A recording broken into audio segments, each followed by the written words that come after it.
It's time for the Daily Stand Up Podcast presented by Agile Dad with your host, Lee Henson. Without any further ado, let's get started.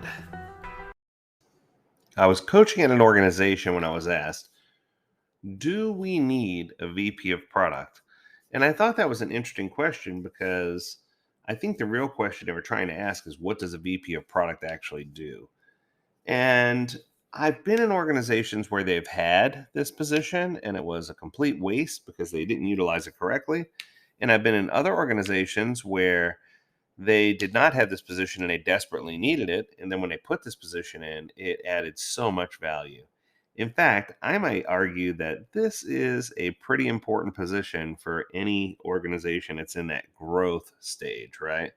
So if you're in that stage where you are in constant growth and you're trying to create an organization or an ecosystem where you have someone to help with things like product engagement scores or feature delivery or where to spend our funds or our fix our adjust our closing rate or retention rate, look at our net recurring revenue or our NPS, our net promoter score, then the VP of product is going to be the person who's going to help with all those things.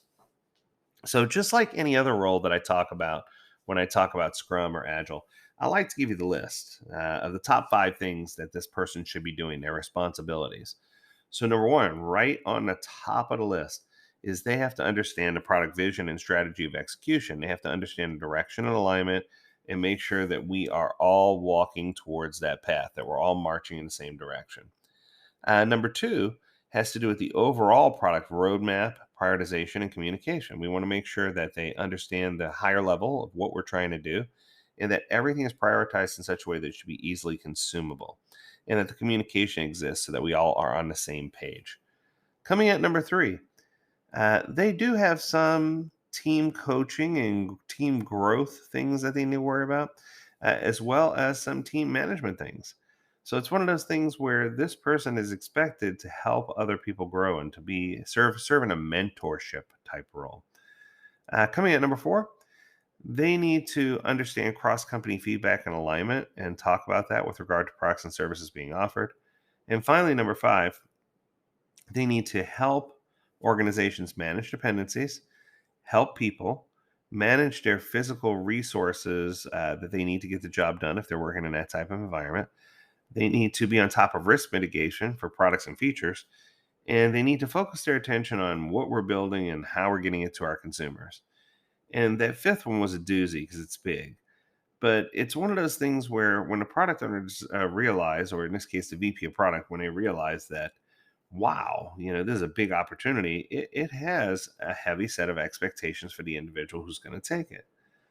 So if someone asked if I had to sneak in one more, what would it be? I think if I had to sneak in a sixth, it would be product awareness. I think that sometimes organizations just aren't aware of who their target customers are, what problem they're trying to solve. Many times I refer to this as the Agile press release for our target customers suffering from this problem, our product or service is this type of product or service. That is going to be the key to helping you create some type of map or canvas that's going to help you really understand who your target audience is and what you're trying to do.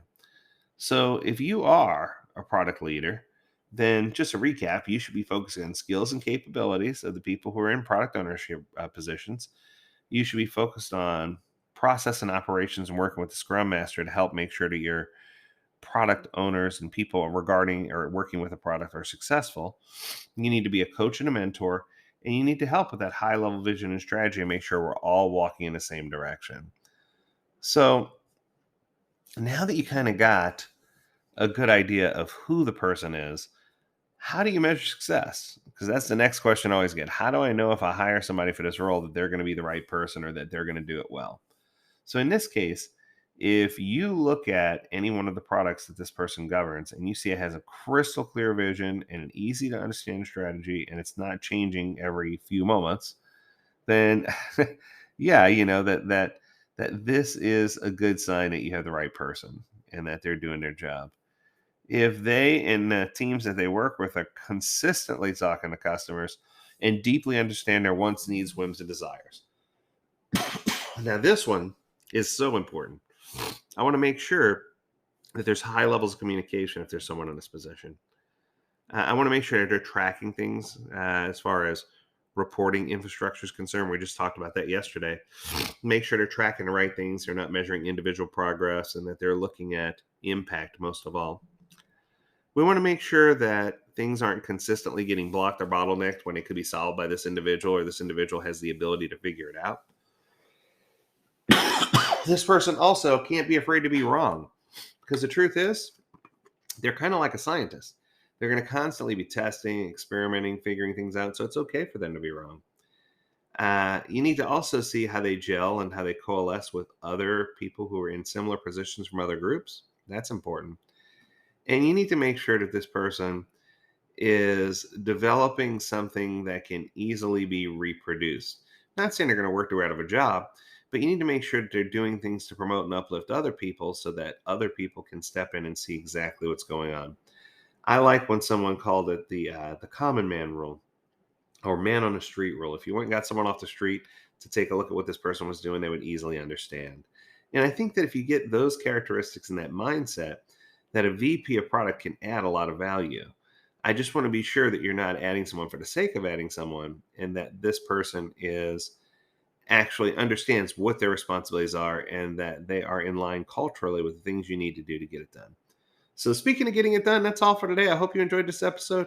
If you have a topic you want us to cover, learn more at agiledad.com. We'd love to hear from you. As always, we encourage you to stay healthy, stay well, and stay agile, my friends. Until next time, do take care.